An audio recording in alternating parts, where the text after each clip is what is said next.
Milí naši sledovatelia, tak sme tu s ďalším podcastom. Tentokrát to už bude na tú športovú nôtu, ako bola tá pôvodná myšlienka. Naším hosťom alebo hostkou je Alžbeta Kubaščíková. Ty si taká multišportovo orientovaná, takže ako ťa máme predstaviť si Spartan bežkyňa alebo... No, Spartan bežkyňa, OCR pretekárka, niečo na ten štýl, tak by som to. Ale skôr milovnička celkovo športu a pohybu takže tak, a trenérka. Toho športu ty máš v tom svojom portfóliu množstvo. Ja som pozeral naozaj, ty si či skúšala pozemný hokej, bol tam futbal, bola tam atletika. Tak a na to, že máš 25 rokov, si toho dosť už vyskúšala. Áno, len opravím, futbal som neskúšala, futbal som iba akože trénovala, ale nie, že priamo, že tú futbalovú zručnosť, ale ako kondičná trenérka. Takže a pozemný hokej som iba neskúšala, ten som aktívne hrávala 8 rokov a to boli vlastne moje športové začiatky. To by som... Na pravú mieru, dobre, pokračovať. Ale dobre, okej, poďme k tomu tvojmu možno takému hlavnému športu, ale ja to ešte premostím. Ty si teda robila aj tú atletiku. A tá ťa asi dostala viac menej tam, že si chcela sa hýbať a teraz si prišla na to, že ten Spartan je tam možnosť kam sa posúvať alebo nejaká nová výzva? Úplne tak nie, ja som začala atletiku robiť kvôli pozemnému práve hokeju. To je, ako ja to vždy budem hovoriť, že to je moja srdcovka, pozemný hokej, že to mi dalo detstvo opäť ten základ podľa mňa športový. A atletiku začala, že chcem proste, lebo my beháme, my nekočulujeme, my beháme, tak chcem byť proste rýchlejšia, vytrvalejšia, tak kvôli tomu vždycky mala prenosť do začiatku hokej pred atletikou a potom len my sme sa rozpadli, náš tým vtedy na Novej Dubnici, potom už teraz sa to snažia dať nejako dokopy, tak som sa dala iba na to a to bolo tak, že ja som s atletikou skončila, lebo som to nejako nezvládla skôr v hlave a všetko tak sama som mala určité problémy, sama so sebou, som to skôr povedala. A potom to iba prišlo, že po Spartan nás, že však chcem to vyskúšať.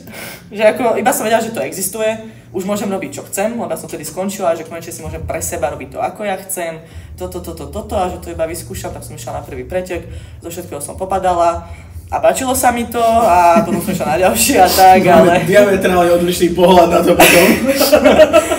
Tak ja mám rada výzvy. Ja to veľa ľudia mne vie, že výzvy a že proste to chcem dať. Ja som aj na to išla, som si nepozerala, čo ma tam čaká. Ja som iba vedela, že beží sa tam, keď spadnem od niekam, mám 30 Angličákov, vtedy ešte boli Angličáky.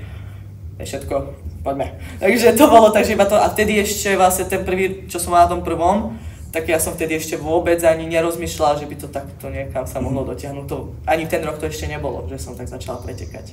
To presne som sa chcel spýtať. Prvé preteky hovorila si, že si popadala zo všetkého. Mne už to motivovalo, že si už nechcela potom ďalej padať z tých prekážok. Ale potom už začali byť aj tie úspechy. Tak čo to bolo, to nastavenie v hlave? Alebo si povedala, tak teraz chcem byť najlepšia? U mňa to skôr tak ľudia okolo mňa dotlačili, lebo ja som behal v tej kategórii Open, čiže ako on sa nevyhodnocuje. A podľa mojich výsledkov, že keď sa človek pozrie ten svoj čas, tak ja som si vždy porovnala aj s tými, som športovec, tak si pozriem s tými, čo pretekajú o niečo. Tak ja som sa vždy vedela vo svojej vekovej kategórii vtedy umiestniť skoro na každom preteku, čo som bola. Či prvá, alebo druhá, alebo tretia. A všetci, že čo tu ešte nevyskúšaš tak s nimi, za toto a hento, že ja nechcem už pretekať, ja už ten tlak nechcem, ja už, lebo viem, prečo dopadla atletika, ako dopadla a že som už to nechcela zažiť.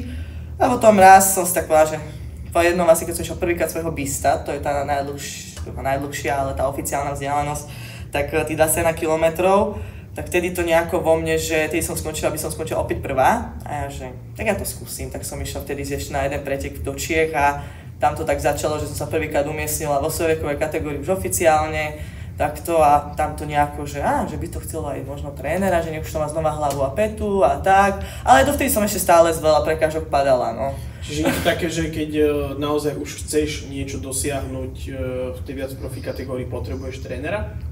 Podľa mňa určite áno, lebo ten tréner vie dať tomu taký ten smer, to, aby to malo hlavu a petu, aby tie tréningy alebo tie cykly nejako na seba nadväzovali. Sice som sama trénerka, ale prečo tréner potrebuje trénera, lebo ja svoju energiu tréner... Zubár potrebuje zubára, nie? No áno.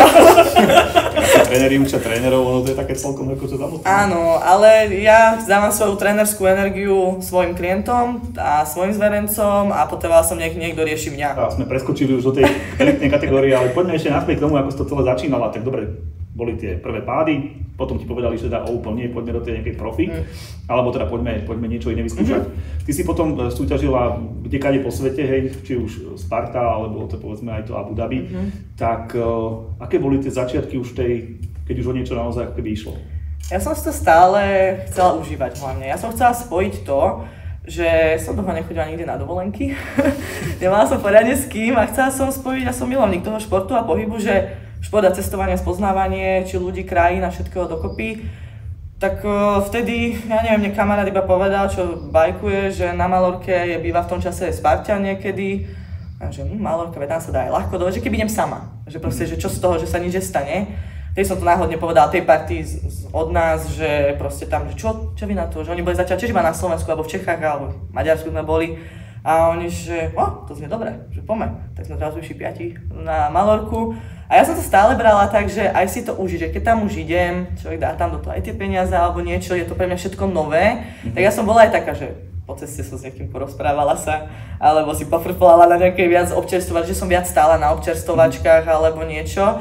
A na dovolenkách, ja. Ja ťa len na sekundu preruším, to je úžasné, že ty vlastne všade hľadaš ten šport, lebo ja keď som na dovolenke, keď sme zrovna boli v Španielsku, tak mali sme na výber, že požičať si bicykel alebo skúter. A skúter bol proste drahší o 2 € a oni mi brali bicykle. Ja som sa celý deň proste bicykloval, keď som mohol chodiť na skúter. Ale keď si vás to zážitok určite. Výborné. Povedal ešte 3-4 dní potom to zážitok.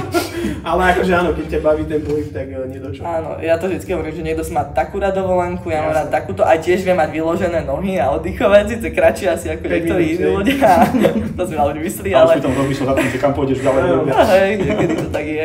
A na tej Malorke vlastne tam som prvýkrát v roku 23 vyhrala v zahraničí, že mimo akože strednej Európy, lebo ako je to tak rozdelené Spartanovi, že západná Európa, stredná Európa, Američania a tak, ale u nás že mimo toho, že tedy som si povedala, že kokso, že môžem sa pretekať aj akože s inými dievčatami, že z iných krajín. Tedy vznikol nápad, že, a to nebol môj inak, moji kamaráti, že však Spartan je aj, že ešte bude na Tenerife a v Madride tento rok. A že poďme. Tak oni, že ja tedy mi napadlo, že tak vtedy sa bež taká liga, alebo séria sa to u nás volá, že tak ja sa teda prihlásim do série, že keď teda viem konkurovať, tak proste, že prečo nie, a tak to nejako začalo a... Teraz napadlo do toho, sorry, znova skočím, keď si povedala, že západná Európa, stredná Európa, Amerika, ako hovorí Alex, poďme do bulváru, kto je najlepší? Západná Európa, stredná alebo Amerika, kto má najlepších tak ľudí? Slováci toho asi najviac vydržia, tak myslím, že chcem byť v tom. Ale nie pri bare, myslím teraz, akože v tom športe. A to je veľmi ťažko povedať. Bavíme sa čisto o Spartanovi, lebo Spartanov siar, že troška... Ja tak troška vrtám, vieš, netreba tú otázku brať úplne seriózne. Ale ono je to veľmi dobrá otázka, lebo ja tvrdím, že my ako Stredná Európa alebo Česi a Slováci sme veľmi v tomto dobrí, veď máme majstra sveta v elite, akože v trifekte Čecha, dobre my nie, ale Čecha. Máme aj šikovné Češky, ale aj Slovenky, že vieme tam konkurovať podľa mňa dosť, že aj tá Európa celkovo, že Američanov, ako aj teraz, dobre, jedna Američanka, napríklad minulý rok dosť viaľná, beha skôr OCR, začala aj Spartanov. Je to také, že vieme im konkurovať. Že napriek tomu, že možno niektorí sú z nich aj možno poloprofesionáli, nechcem úplne, aby som neklamala náhodou, ale v tej Amerike sa tým asi dá nejakým spôsobom, možno si lepšie pivy robiť, tuto už to možno ťažšie, ale máme veď aj Češky a Slovenky, že sme konkurencieschopní. Že napriek tomu, že... Takže môžeme sa radiť, dajme tomu, v lepších rokoch medzi tú svetovú elitu. Určite áno. Lebo je veľa športov, napríklad, ja neviem, medzi fitnesskami, my patríme tiež k svetovej špičke, že koľko tu je vynikajúcich športovcov. A teraz si trošku rýpnime, aké je tu strašne slabé podporovaný ten šport. Vnímaš to aj ty tak? Veď to je neuveriteľné, koľko ľudí máme... Chceš do tejto témy ísť? Dnešných dňoch naozaj do tejto témy chceš ísť? To je jedno, berme to tak skôr všeobecne, že naozaj... Povedz tomu svoj názor, keď takto vystrihneme. Tak je to tak, že nielen tento, ale všeobecný šport je málo podporovaný. Je to možno aj tým, ako sa my, akože nie my, ale celkovo inak spoločnosť díva, naša slovenská spoločnosť na športovcov a profesiu byť športovcom. Alebo byť trénerom, že živiť sa tým, že skôr sa s týmto stretávam, že vidím to. A to už je jedno, či budem hovoriť o futbalistoch, hokejistoch alebo o nás nejakých bežcoch, alebo tak, že keď sa nepodarí dobrý výsledok a všetci začnú a za čo sú platení a toto a oni iba kopú do lopty a tieto názory stále sú. Ja si myslím, že v iných krajinách ani tieto názory medzi tou, že nejdem že do politiky alebo niečo, ale aj to tak neberú, že aj sa to ukázalo počas korony, že ako je to bráne ten šport u nás, takže skôr toto začína byť problém aj v školstve. No. Že to ukázalo, lebo u nás to celkovo není bráne, že byť športovec rovná sa profesia. U nás niekedy pri tom širokom pohľade ľudu, tak kto sa nenarobí za deň 16 hodín a nefára nikde v bani, tak to nie je robota. A žiaľ Bohu, z toho možno vychádza to mentálne nastavenie aj tej reprezentujúcej väčšiny, že ten šport nie je až taký dôležitý. A keď už si športovec zase ti nedarí, tak prečo ti nedarí, veď si športovec za to platený. Čiže to je problém možno na dlhšie, zmeniť to myslenie. Toto. No a ešte možno automaticky taká téma, aby sa pridružovala, že chodíš po tom celom svete, tak máš nejaké možno na to dotácie, alebo je to fakt všetko v tej tvojej réžii, musíš si to celé nejakým prípadom, alebo to prípadne dá sa to nejako aj vrátiť v rámci toho Spartana, či sa ti niečo vráti naspäť? Veľmi ťažko, tak je to aj o mojej skôr šikovnosti v zmysle, že keby možno ja nejako viac som taká, že hľadám si skôr sponzorov. Čo sa týka dotácie, tak áno, že v mojom meste Nová Dubnica, že odkiaľ pochádzam, tak si to všimli, tieto výsledky a tam som dostala vlastne tú podporu, takže asi je to aj, že nejaká to dotácia je. Už vznikol aj na Slovensku vlastne OKRA, naša vlastne federácia týchto prekážkových, Slovenská federácia prekážkových behov, kde sa snažia, je tam aj môj tréner zapojený, ďalší nejakí pretekári, ktorí sú predsedovia a takto a snažia sa to vlastne presadiť aj troška vyššie, aby tie dotácie boli nejako a tak, takže postupne, možno raz sa toho dočkáme nejako lepšie, ale ja stále hovorím, že keď tu nie sú iné športy, ktoré sú stále asi niekde inde ako my, nebudú podporované, tak čo budeme čakať my, ale aj to málo, budeme asi vďační, že keď sa niečo podarí. Poďme k tým už ale takým pekným témam. Spomínala si tu Malorku, tú Spartu, spomínala tu Abu Dhabi, tak poďme k nejakým pikoškám. Hej, ty máš za sebou už veľa tých pretekov. Ešte pikošiek, ale možno aj to. Dobre. No tak berme to tak, že napríklad tá Sparta, hej, každý si predstaví Sparta, hej, Grécko, kolíska nejakých týchto, povedzme, silových športov to nazvime. Dýcha to tam naozaj nejakou takou atmosférou v tej Sparte? Počas tak ja som nikdy nebola v Sparte mimo toho Spartana, že keď tam je. Počas toho Spartana, či to dýcha tú atmosféru nejaké tej starého Grécka, alebo ako to nazvať? Akože vtedy áno, vtedy to je vidieť na tých domácich, lebo Sparta ako, nebudú pozerať, ale tak je to taká, nechcem povedať, že diera, ale ako keby som nejaký, že turista, tak nejde sa dospať, alebo keby som mal niekomu poradiť, tak do Sparty zrovna nemáte tam čo vidieť, akože dobre, je tam Leonidová. Teraz si Slavistov potešila ináč, ale problém. Ale myslím ako... Je to Sparta, neviem ako to je ďalej. Že ako, je tam Leonidová socha, sú tam ale krásne hory, to zase áno, ale ako to mesto samotné, že to je maličké, to človek, áno, zastaviť sa tam, odfotiť si tú sochu, alebo niečo sa tam pozrieť, tak na chvíľku, ale nie tam straviť 10 dní, alebo niečo. Ale tej značke nestojí ten typek, čo kričí This is Sparta. Ale takto to možno myslel, že keď sú tam tie preteky v tej Sparte, či to má tú atmosféru nejakých tých starovekých súbojov alebo také. Videl som tam nejaké zábery, že oni tam majú aj nejaké autentické veci, také ako by to vyzeralo ako Sparta. Tak či to tam potom aj na tej trati nejako je cítiť? Gladiátori tam asi nie sú, alebo tí boli asi skôr výmene, ale to už teraz neviem. Podľa mňa si to moc filmovo predstavuješ. To. No, akože dýcha to tam takým, že oni tam majú tie ako napríklad aj v tých obchodíkoch, alebo niečo, že človek sa môže kúpiť, dokonca to brnenie a takéto veci, že, alebo to oblečenie na ten štýl. Aj tí ľudia, že keď vidia, že sme, keď chodíme tak oblečení ja vždycky hovorím, že Spartanov, keď niekam cestujú na pretek, vždycky spoznáte, to vždy, tak to sa nedá nevšimnúť. A takže oni sú takí, že takí rádi, a tak asi ich to aj tu často, tam sa konajú, tuším iba tieto preteky a ešte jedny také bežecké, že sa tam niečo, tam taký maratón alebo také špeciálne, tak oni tým tam troška žijú vtedy viac. Tak akože, či tam sú nejakí tí akože Spartania, že sa nejako prezlečú, alebo tak máme jedného, ktorý chodí pravidelne na preteky. Áno, on býva. Aj má také tie kristusky v tom beží, či? No nebeží, ako sú aj takí pretekári, alebo nadšenci tohoto celého, že oni tak chodia, akože poznám taký, že si dajú tú prilbu, idú iba v tých presne a bežia, že ako aj majú ten štít, že oni tak ako chodia, toto je iba ako nechcem povedať, že moderátor, ale ono by tú atmosféru pri štarte a takto a akože je to tam, ja tam mám vždy z toho veľmi dobrý pocit, tá atmosféra je tam naozaj skvelá, preto ma mrzí, že tento rok Spartan spravil, ja beriem, že to je americký franchise? Áno, je to akože Američan to vymyslel, alebo Američan, ale dať majstrovstvá sveta v Spartanovi do Ameriky a tieto zrovna tie trifektové, čo sú vlastne 3 preteky za 3 dní, tak to ma dosť zamrzelo a zabolelo, že kázia takú tú tradíciu, že predsa je to Spartan, stávajú na tomto, že je to, mňa to tak zamrzelo celkom. No logicky to Jurchole by si čakala práve. Sparte, áno, a vždycky tá atmosféra tam naozaj bola akože perfektná, vždy aj ten národ, ten pochod národov tam bol vždy dobre spravený, to otvorenie, to akože mne sa tam strašne žilo. Ale akože tá samotná dedina teda nejako z tej slávy neťaží, hej, že neprúdia tam davy turistov. To je škoda, premrhaná príležitosť podľa mňa.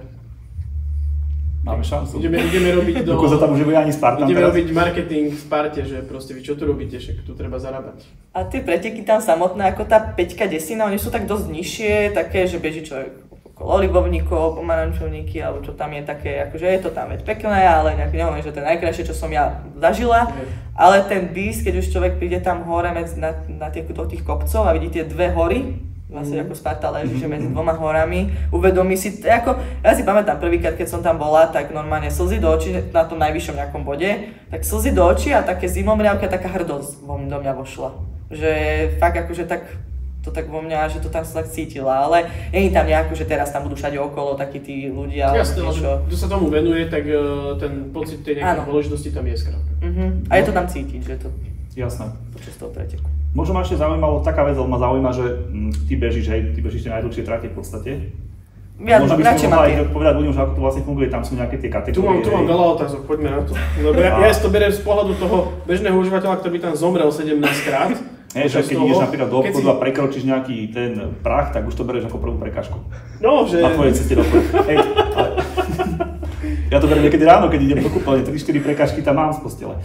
Ale počúvaj, tak toto, že ako to vlastne reálne funguje, tam sú nejaké tie vzdialenosti, hej, ty si urobil aj tú trifektu, to je vlastne zložené z tých 3 pretekov, tak možno toto by si mohla ešte povedať, lebo veľa ľudí to možno ani nevie, ako to funguje. Nemôžem, no je to, vlastne Spartan má tak Tatry, má vzdialenosti na 5 km, 20 prekážok, plus minus, on Spartan vždycky dáva niečo na preteku navyše, môže byť z 5, môže byť aj 7 km alebo tak.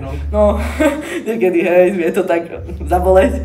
No aj tie prekážky bývajú plus minus, že vedia byť o jednu menej alebo o dve viac, alebo oni ťažko povedať, že čo presne aj rátajú do tej prekážky, ale takže šprint, to je 5 km, 20 prekážok, potom je vzdialenosť super, to je 10 km, 25 prekážok, potom je vzdialenosť beast, to je 21 km a 30 prekážok a potom je vlastne ultra. Ona je taká špecifická, to je 50 km vzdialenosť a tam je vlastne 60 prekážok. A tých ultier si koľko už absolvovala? Zatiaľ iba 2. Dobre, tak keď je taká ultra naozaj, keď to je toľko kilometrov, ako prebieha tá príprava? Hej, ráno, ja neviem, asi sa musíš najesť alebo nenaješ sa, alebo aké máš tie rituály, alebo ja neviem, ja si neviem predstaviť prebehnúť 50 km bez... Tak ja nechodím v tréningoch, ja nemám odbehnutú v tréningoch 50 km vzdialenosť. Ja to skôr beriem na to, že sa zameriam skôr na ten celkový objem, koľko nabehám za týždeň, mesiac a potom do toho času, alebo do tej doby, kým je pretek. Nejaké úplne špeciálne rituály ja nemám, ako áno, ja som ten človek, že jem to isté, že viem, že už na tie preteky jem toto, pijem toto, dám si vtedy kávu, alebo gel, alebo takéto veci, že to sú stále tie isté veci, ale to je podobné u veľa športov aj iného. Čo sa v tej hlave deje, keď si na tom, ja neviem, 30 kilometri, alebo 20. Alebo keď si na prvom kilometri a povieš si, ale bože môj, ja ešte musím... Alebo na 10. Čo mám robiť? Keď si na 10. a proste už si unavená a ešte máš 40, čiže ako tá hlava, jak to zvládne? No, tak ako ten stav, že podľa mňa mám... Nezažil som asi pretek, keď si nehovorím, že bežím a že prečo sa zase robím? Na čo to robím, No, že akože prečo, že keď začne to, že prečo si to zase robí, to sa vždycky smieme, že toto vždycky asi počas preteku mávame, alebo väčšina pretekárov aj má, ale aj takto milujeme a ideme znova na ten pretek. A čo sa týka akože na tej ultre, tak tam je to... Mám ich iba 2 zatiaľ zažité, iba aj spartianské, ja nemám zažitých ultra ako vzdialenosť 50 km bez prekážok, ja hovorím, že aby som neviem predstaviť, tam nemá tie prekážky, ale záleží, ten prvý bol... To je nič, 50 km beh, to je nič, easy, jasne. No, ako tá prvá bola taká, že ja som to ešte vyskúšať, že dať to nejakým štýlom, takže tam je nič také, akože nemala ani kríza, ja som práve čakala, ja som sa aj ľudí na trati pýtala, že kedy príde tá kríza? Že kedy príde taký ten... Ty sa zastavila a to slieva, počúvaj, máš minulú, lebo ja mám dobrý čas. Počúvaj, neviem na to, kedy príde tá kríza, alebo daj mi nejaký balván do ruky, hej, že... No, že ja som čakala, alebo na maratóne, ako keď sa bavíme Lebo si videla niekoho, si prečo on už má ešte. Že maratón, polmaratón, že tam sa hovorí, že napríklad 42 km, že na tom 35. väčšinou chodí, ja som to aj zažila, že také nohy, že sú také zvláštne alebo niečo, alebo že na tom polmaratóne nejaký 17. 18. a ja som čakala, že tu niekde to musí byť nejaká facka, že úplne... Ale to nebolo, že niekoho som sa tak náhodne, šlapete na kopci vedľa seba, ale je to náhodne a iba, že niečo sa hodíte, ja som vtedy to ešte behala takým štýlom, že sa porozprávať, vieš, alebo niečo. Že vôbec máš, keby som niekde bežal, nemám energiu dýchať a nie tak sa rozprávať. Presne, akože není problém. Ešte pokecáte. To je tá moja prvá bola takáto, ale tá druhá, čo bola minulý rok na majstrovstvách dokonca sveta, tak tam už som to troška brala inak. Tam predsa veď už majstrovstvá sveta, ako stále ja hovorím, že na tú ultru, aj keď je človek na majstrovstvá sveta, môže mať ciele. Aj tento rok mám dosť vysoké, ale stále mám predtým rešpekt, lebo je to ultra. Tam stačí, že sa človek zle občerství, niečo, predsa to svalstvo, už napríklad presne po 30 km, ako si hovoril, že ako tie nohy, že niečo, tam už stačí aj malý pohyb, môže byť nebezpečný, zlý, alebo tie svaly úplne človek inak cíti. A tá moja druhá ultra bola práve taká, že ja som sa tam naháňala o prvé miesto v mojej vekovej kategórii a tam boli strašné klapky na očiach. Mňa sa aj mama pýtala, na či si rozmýšľala tých 9,5 hodiny a ja, že ja neviem. Dívaš sa do blúba dopredu a ideš. No ja som sa dívala jej na nohy, ja som taktika, alebo som to dobre takticky zvládla a to fakt si ani neviem akože vybaviť. Viem si vybaviť ale trať, lebo ultristom sa stáva, alebo ultristom vlastne elitiakom sa stáva, že oni majú také klapky, že ani nevedia, kade poriadne bežia. Je to super, podľa mňa, keď sa čo dostane do takéhoto stavu, tak to je ten najlepší víťazný stav. Neviem, či to chcem úplne zažiť niekedy, lebo ja aj tie krajiny, kde idem, dobre, už tam plne druhýkrát, tak možno tuto by to bolo fajn zažiť, ale tam, kde idem prvýkrát, ja chcem asi aj vidieť, kde som a že užiť si to troška aj nejakým iným štýlom. Áno, makať, šlapať, chcieť vyhrať, akože toto, ale aj zároveň troška tak inak. Ja som asi v tomto taký zvláštny, asi tí pretekára, alebo to tak asi po tých skúsenostiach z minulých z tých športov, čo som robila, aj hlavne čo sa týka atletiky, tak sa na to dívam inak. Ale hej, tá ultra, tam človeku môže prebiehať, ako tam prebehne veľakrát, že dá to aj dokonca na tejto ultre mi sa stalo pár mesiacov predtým zranenie na členok a potom ja sa mi aj počas toho preteku znova som zle stúpila, presne bol to nejaký 20 a to bol ešte nejaký, to bol v prvom okruhu a že to bol nejaký 23. kilometer a som zle stúpila a ja v tom momente, že či to vôbec, lebo je iné, áno a nie akože blok, ale skôr tu už bolo otázne, že mám ešte tých, lebo to bolo až 56 km, mám tých pomaly 30 km ešte ísť, keď som zranená, že či akože to stojí, áno, isté zdravie. Ale išla si. Áno, išla som. Ako bolo to tam bolo aj šťastie, tam bol vodopád, teď mi to zachladilo, tedy chuďa moja mama, akože, lebo ja som to povedala, že sa mi to stalo, oni tam zrovna boli. Tá podľa mňa plakala celú dobu potom, keď som toto a mne tam jedna kamarátka Češka, Ľudská Dandová, mi tedy povedala, že mám 5-minútovú stratu na tú svoju superku a že bola hotová v komfortnej zóne, lebo komfortná zóna tam je taká zóna, ktorú musíme prejsť. Tam máme zásoby, že si môžeme zmeniť, niekto tam trávi aj 30 minút, hej, ja som tam strávila asi 2 minúty, že som seba napila kolí, vymenila veci. No. Máte tu hotel, koľko na noc? Ale to sa prezlieka dokonca, ona mi povedala, že máš 5 minút stratu a že ona bola hotová, že vyzerala dezorientovania a tak. Ja som si tedy povedala, že buď to vydržím ja a môj členok a bude majsterkou sveta ja, alebo to vydrží ona, alebo a bude ona majsterkou sveta vo vekovej kategórii. To je to nastavenie šampiónov. Tak si dala. Lebo aj viacerí ľudí, čo poznám, čo toto robia, tak ani jeden to zatiaľ proste neskypol. Každý išiel cez bolesť a cez ten risk. Každý dal. Hej.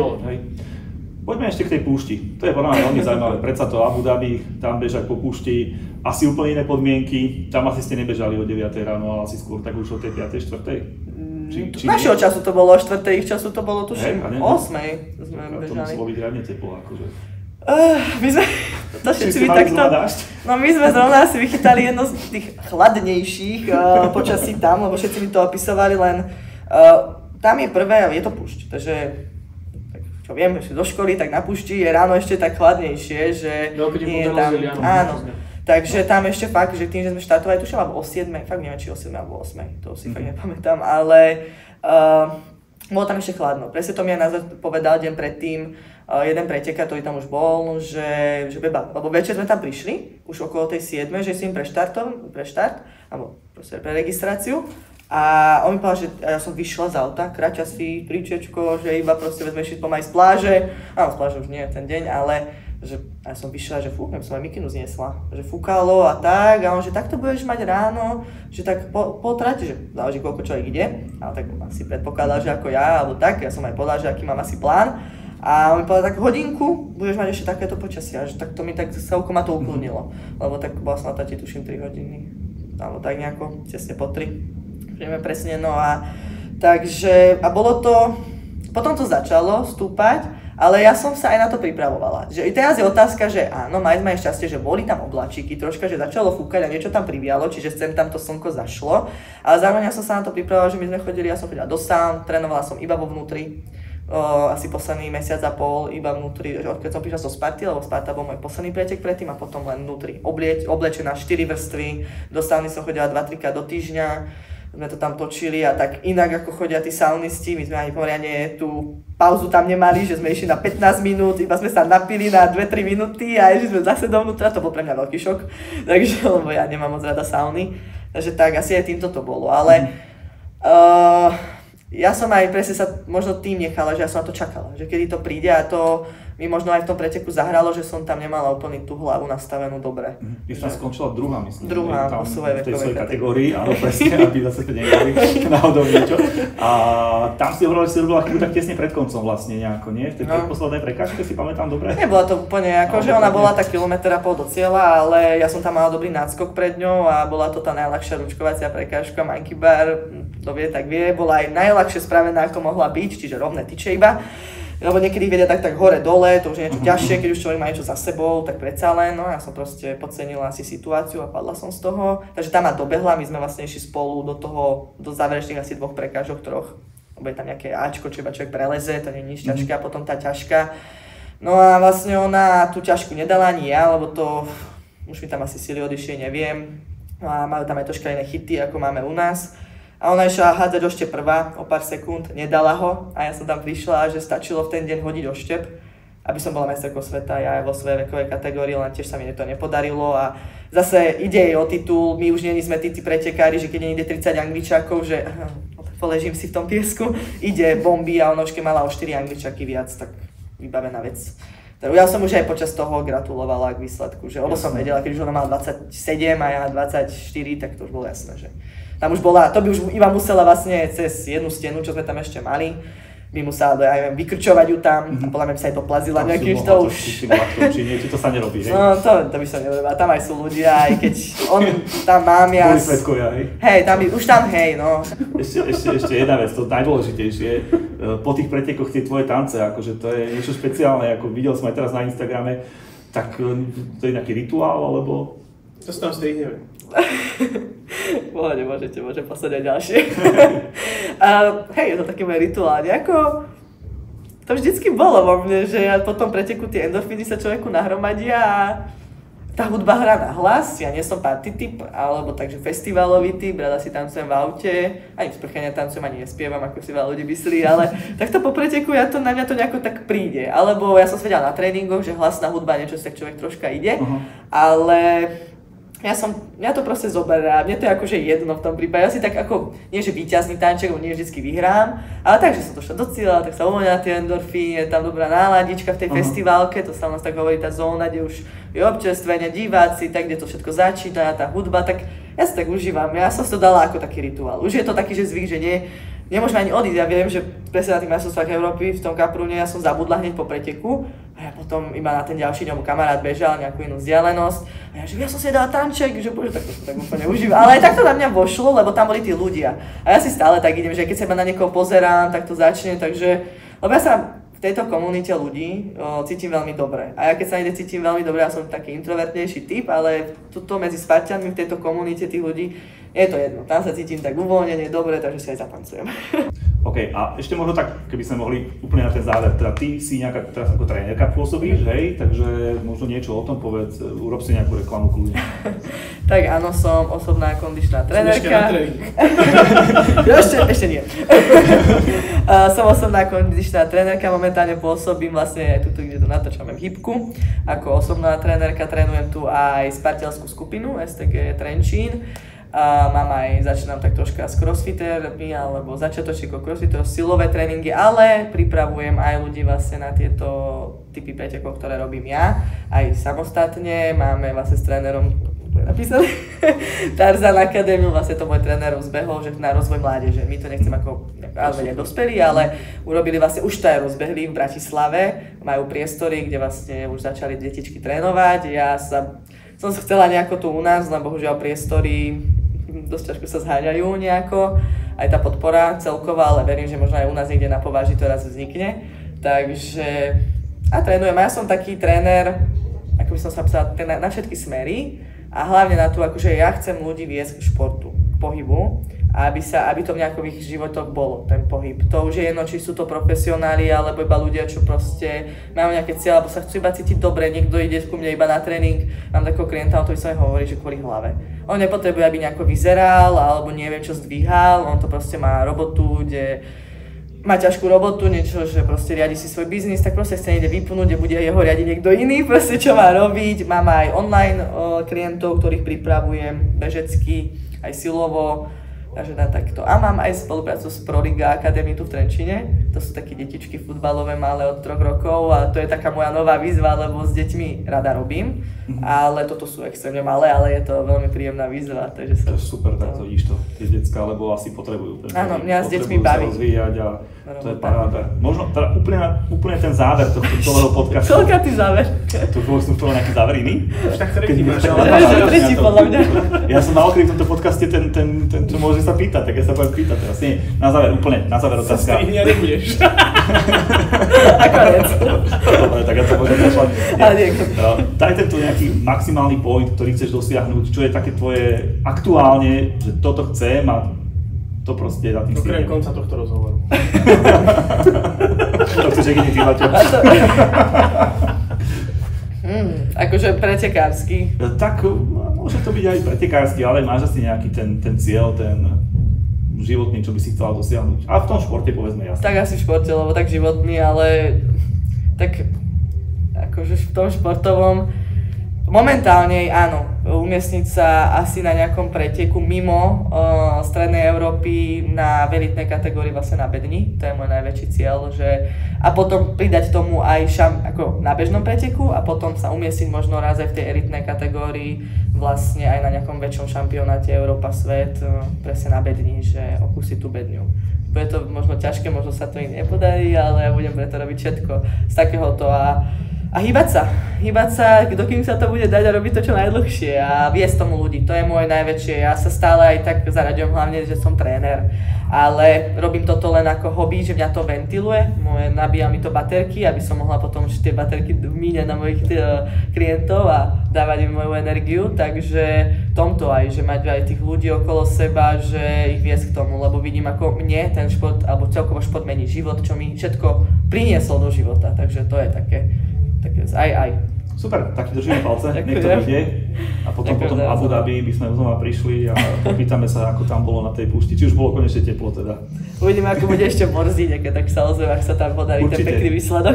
Dobre, tak ďakujeme ti ešte raz a ďakujeme teda aj fitku Hybko, nazvem to Fitko, alebo proste Hybko v Trenčíne, ktoré nám poskytlo tento priestor a vidíme sa pri ďalšom podcaste niekedy na budúce. Ja ďakujem za pozvanie, ďakujem. Čaute. Konečne si niečo povedal. Tak. Ja som te nechal, že máš flow.